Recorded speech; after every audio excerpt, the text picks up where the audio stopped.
Haya, haya, Azimio, Azimio, Azimio. I was not yet ready to make a public speech, but this happened to be one of those occasions when I must say something. I was told, the governor told me that today was the swearing in Mombasa, and as you know, I've been out of the country. I went to recuperate in the Spice Island of Zanzibar. I took my wife and children and grandchildren also to go and heal out of the shock that they got as a family.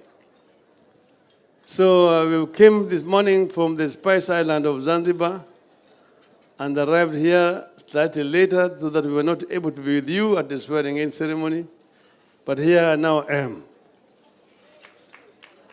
First, I want to congratulate our younger brother, Abdul Samad Sharif Nasir, for convincingly winning the gubernatorial seat of Mombasa County.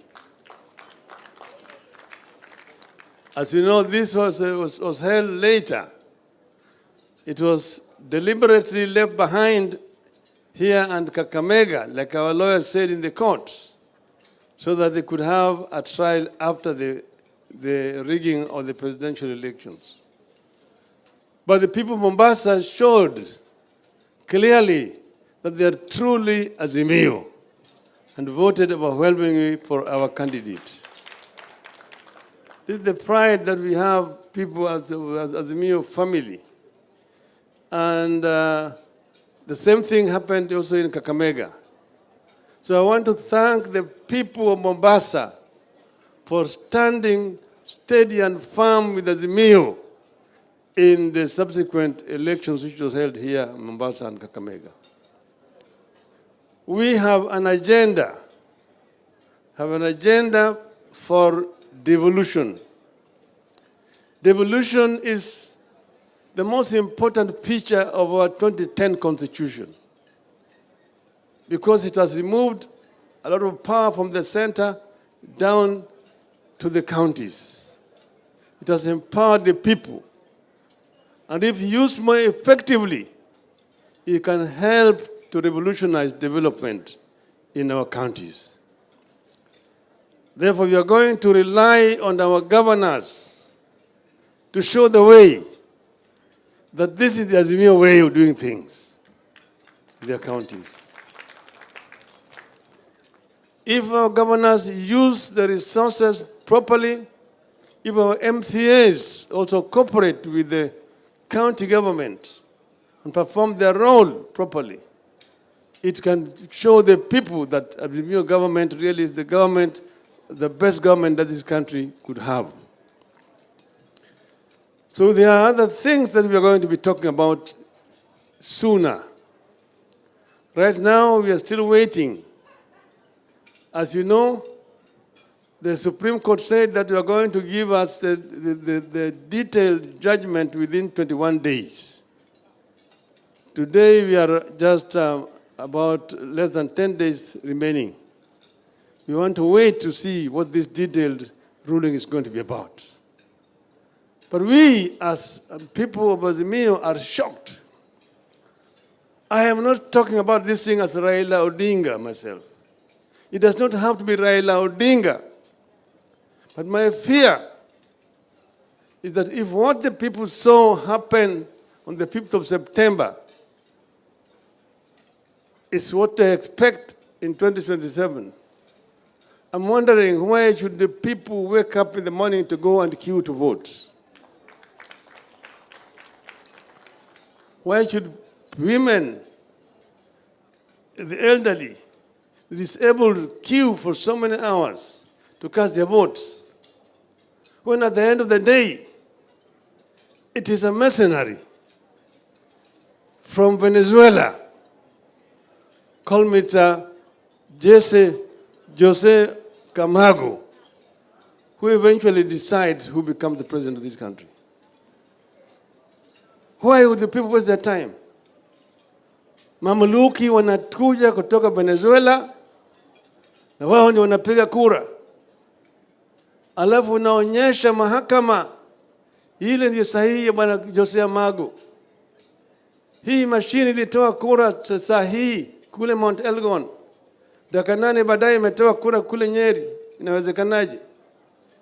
Mahakama inasema hiyo si hoja. Haya si hoja. Shame on the judiciary of this country.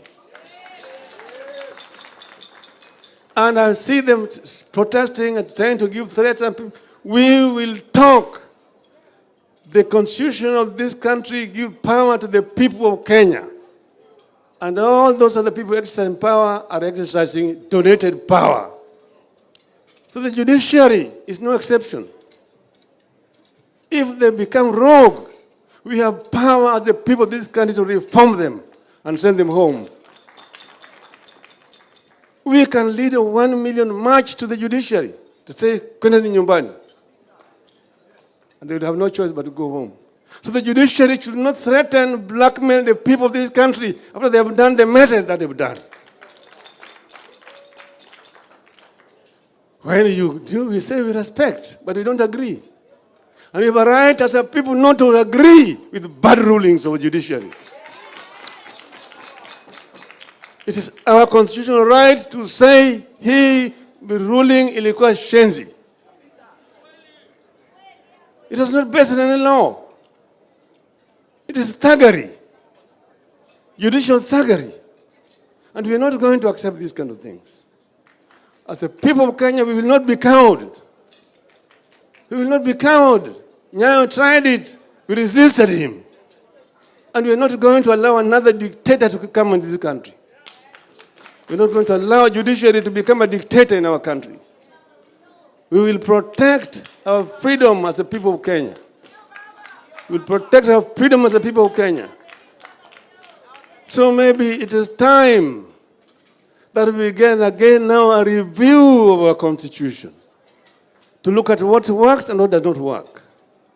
A rogue IEBC is another institution that requires thorough reform. You see 3 commissioners on one side and 4 on the other side. But even the 2 who remained with the chairman are not in there. The chairman is acting like a rogue. Like a rogue. Alone. Now he's being hero worshipped. He becomes a hero by the judiciary. He's been lionized by the judiciary. That now he's beginning to do the so-called reforms within the IBC. All those officers of the IBC who resisted the temptation to rig the elections are the ones who are now being targeted by the IBC. One Mr. Marjan Hussein. We are watching. We are watching. Try to do what you want to call about perjury in IBC. You will go home like your predecessors.